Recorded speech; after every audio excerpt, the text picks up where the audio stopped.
Hello, Old School Gamer 1971 here, greetings one and all, especially to you, Millie and Lloyd. Today my third hour thoughts is on Wonderboy, the Dragon's Trap. I've been playing this game for around 3 hours and this is what I think.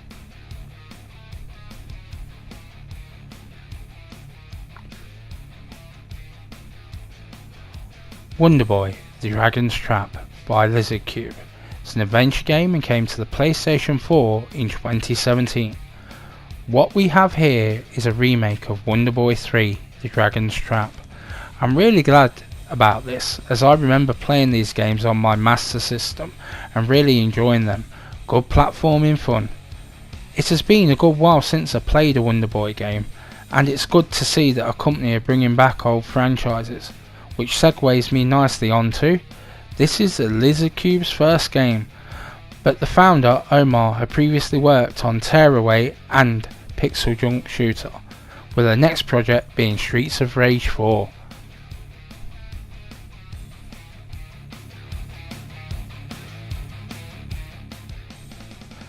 Taking place directly after Wonderboy in Monsterland, Wonderboy goes to slay Mecha Dragon. Upon doing so, he gets hit by a curse and turns into a lizard man, who must now travel the lands defeating dragons to remove the curse. He must find the vampire dragon who has the salamander cross. So is this Wonderboy Dragon's Trap, or is it Window Licker the Dragon's Flap?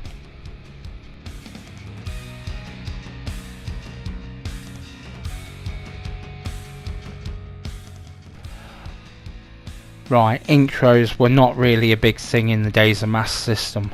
However, it does contain a dumbed down version of the final boss from Wonderboy in Monsterland. After defeating the Mecha Dragon, a curse hits you and you become a lizard man. This is cool, the fact that it continues on from the ending of Monsterland, as in straight after. This is a simple but effective way to start the game, with you being involved.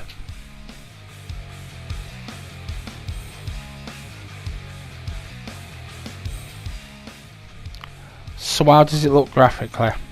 I looked and straight away thought classic early arcade. Then I pressed the R2 button and it switched it to the original graphics. At this point I garnered a new respect for the developers and the graphics.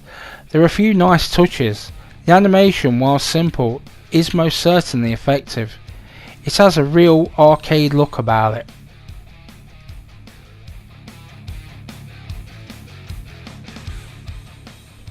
Sound has been updated, but is in essence the same soundtrack.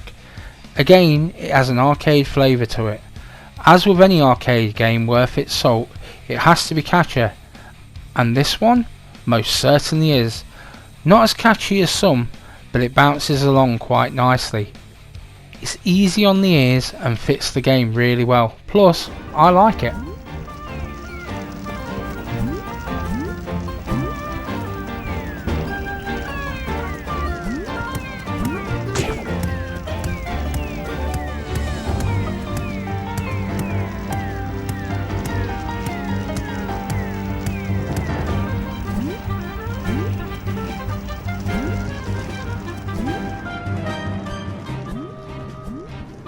So how does the game play?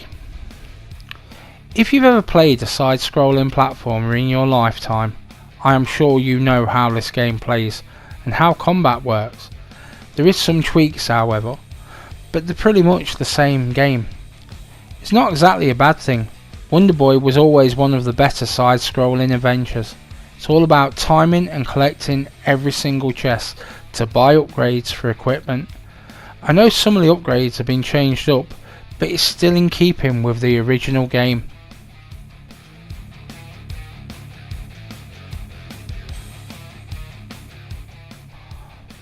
The atmosphere for this game in itself is not great. It's more about nostalgia, and in nostalgia it is good. As an early console game that tried to be an old arcade game, you would have 3 lives. If you scored a respectable score, then you would earn extra lives. A single game should last 3 to 10 minutes. The console games lasted a little longer, maybe 5 to 15 minutes. Then you have the continues. This for arcades was a way to make more money.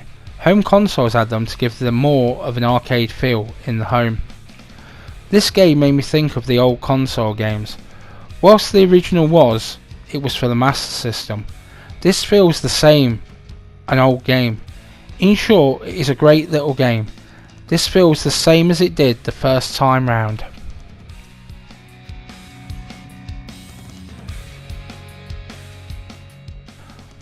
So is this interesting after 3 hours? Yes it is. I like the Wonderboy franchise. The games are fun to play. With an autosave now, you can pick up the game pretty much where the game finishes. For me, this is another lazy play. If you look at how it used to look, you can see how much work has gone into this title. I like to review smaller titles like this, as one day the developers could be making AAA games. A lot of work goes into most games, and they all deserve recognition. So Wonderboy the Dragon's Trap it is.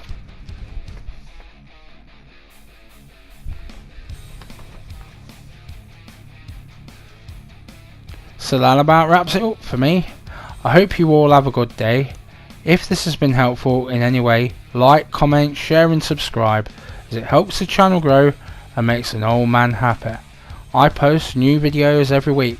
Let me know what you think down below in the comments. Old School Gamer 1971 signing off.